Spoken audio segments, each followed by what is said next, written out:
Vote দিতে গিয়ে চক্ষু চড়ক গাছ। ভোট কেন্দ্রে ঢোকা মধ্যে এক মহিলা ভোটার জানতে পারলেন তার ভোট পড়ে গেছে অনেক আগেই।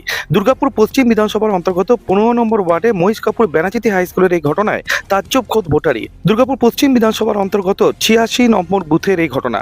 ভোটারের নাম গীতা অধিকারী। কি দেখেছেন? কিছু আমি ভোট দিতে গেলাম, বললো যে আপনি ভোট দিয়ে গেছেন। বললেন আমি ভোট দিয়ে যাই না, যে আমাদের বাড়ির পাশের বাড়ি আমার পঙ্কি ঠাকুর ছেলে তপস অধিকারী। আপনি কখন ভোট দিতে এসেছিলেন? আমি ভোট দিয়েছিল মা 11টা বাজে আপনি এসে কি দেখলেন তখন? ওখানে সময় ভোট দিচ্ছি, আমি যে লাইন দিয়ে ঢুকলাম, যে ভোটের কাছে গেলাম, বলছে আপনি তো ভোট দিয়ে গেছেন, আমার ওরা বলছে ভোট দেওয়া হয়ে গেছে। আপনার আঙ্গুলে কালি রয়েছে? না দেখলেন কেন না রয়েছে কোথায়? কারা বললো ভোট হয়ে গেছে? ওনারাই বললেন। ওনারা বলতে? যে ওরা সব যারা কাগজপত্র প্রেসারিং অফিস যারা আছে। আপনি বাড়ি যাচ্ছেন ঘুরে? আমি এই যে 3বার এলাম, যে পরে পার্টি অফিসে বললাম, এই রোদে ঘুরছেন, হ্যারাসমেন্ট হচ্ছেন? হ্যাঁ একবার পার্টি অফিসে গেলাম, তখন আমার পাট্টা দিলে 7 জন এলো, 7 জন ভেতরে ছিল, যে আমাকে ম্যানেজার উঠতে এসে বললো। খবর পেয়ে ঘটনাস্থলে ছুটে আসেন দুর্গাপুর পশ্চিমের তৃণমূল প্রার্থী কবি দত্ত। ক্ষোভ প্রকাশ করেন নির্বাচন কমিশনের ভূমিকা নিয়ে। হ্যাঁ, ওনাকে নিয়ে আমি ভিতরে গেলাম, ওনার ভোটটা পড়ে গেছে।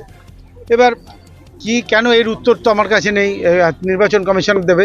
কিন্তু উনি ভোট দেননি, যে কথা বলে প্রিসাইডিং অফিসারের কথা বললে ওনার টেন্ডার ভোটের ব্যবস্থা হলো। উনি আসতে বললেন, ওনাকে 6টার সময় আসবেন, এসে ভোট দেবেন উনি, ওনার টেন্ডার ভোট হবে। কিন্তু ন্যায্য ভোট থেকে উনি বঞ্চিত হলেন, সেটা কথা নয়। কথা হচ্ছে, দেখুন যেটা কথা হচ্ছে, আমি বলছি যে এত কড়াকড়ি, এত নাকি সুশৃঙ্খল ব্যবস্থা, সুশৃঙ্খলের এই নমুনা।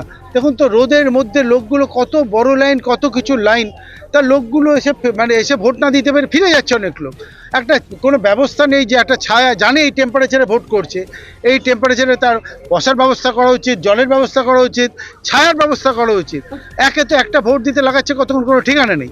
একজনকে তো দেখা গেল যে তিনি ভোট কেন্দ্র থেকে ঘুরে যাচ্ছেন, তার নাকি ভোট হয়ে গেছে। কেন্দ্রীয় বাহিনী রয়েছে, নির্বাচন কমিশনের এত কড়াকড়ি থাকা সত্ত্বেও শুধু কি এই বুথে হয়েছে নাকি বিভিন্ন জায়গায়? এখন পর্যন্ত আমার কাছে আমার কাছে ডাইরেক্টলি এই একটা খবরই পৌঁছেছে। কিন্তু আমার অবজেকশনটা হচ্ছে যে যখন এত কড়াকড়ি, এত ম্যানেজমেন্ট করে ভোট হচ্ছে, তাহলে কেন যারা বয়স্ক লোক আছে বা যারা অন্য সবাই, মহিলা বাচ্চা সবার জন্যই, আমরা কেন প্রপার শেড কেন থাকবে না, খাবার জলের কেন ব্যবস্থা থাকবে না প্রপারলি, এবং প্রপার কেন শিডিউল থাকবে না? দরকার আরও বুথ বাড়াতে হতো। এ আবার কি টোটালি অব্যবস্থা। এতভাবে লোক, দেখুন তো কত কিলোমিটার লাইন, আপনি বলুন তো, just you people look at it. এগুলো কি হচ্ছে? শুধু একটা ছাতা মাথায় দিয়ে রোদের মধ্যে বয়স্ক বাচ্চারা বা বয়স্ক ভদ্রলোক ভদ্রমহিলা বাড়াতে পারে? This is highly objectionable.